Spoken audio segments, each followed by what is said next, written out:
To young people, I would also like to say read as much as you can. Malcolm X once said, the best place to hide things from Black people is in a book. When I heard him say that, I made it my business to read as much as I could. So I read a lot. The thing about reading is once you start reading, even if it's a fiction book, it may relate to some real landmark or a real city or real historical point. And so, in that regard, it'll pique your interest and you'll think to yourself, oh, that sounds interesting. And then you'll want to learn more about it. So, when you want to learn more about something, you research it further and you just try to learn as much about that thing that interests you as you possibly can. That's how you learn. That's how you go about teaching yourself. You don't have to go sit in a classroom at a desk with a teacher in the front of the room. Is that what you need in order to learn? You have to discipline yourself to want to learn. You have to want to know more. There used to be a saying that, Black kids go to school, but they don't go to learn. They just go there to clown and to be cute and do all of that stupid stuff and not really learn. Like I've said, it's bad enough they never intended to give you an education in the first place. It's a miseducation. But if you're smart, you will take that miseducation and you will turn it around and turn it into something good. You learn something.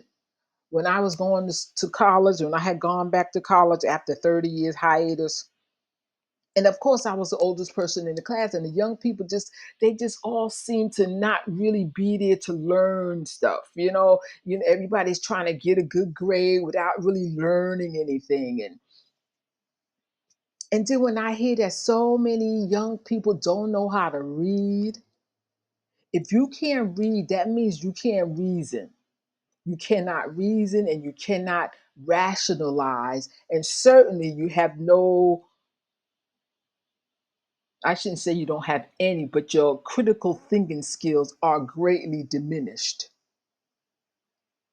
So reading is fundamental. It's like you to me, you can't do anything else if you can't read.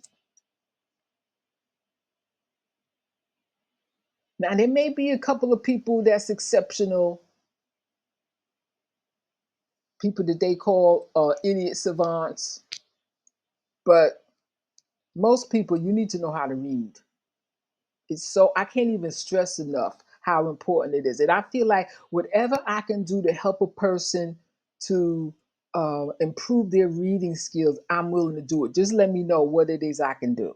When I was going to school, they made sure we learned phonics skills. That was how we learned how to read. That was one of the ways. Plus, we had readers. We had books that we had to take home and read, even if it was Fun with Dick and Jane. That's the basics of learning how to read. Fun with Dick and Jane.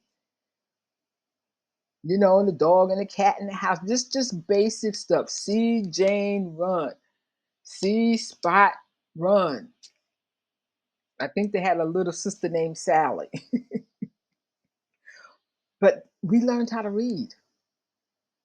And lucky for me, I grew up in the house without a TV, so reading was the only thing I had to do in my pastime and free time. And it's not that I never got to see TV because we grew up without a TV, but I spent a lot of time reading.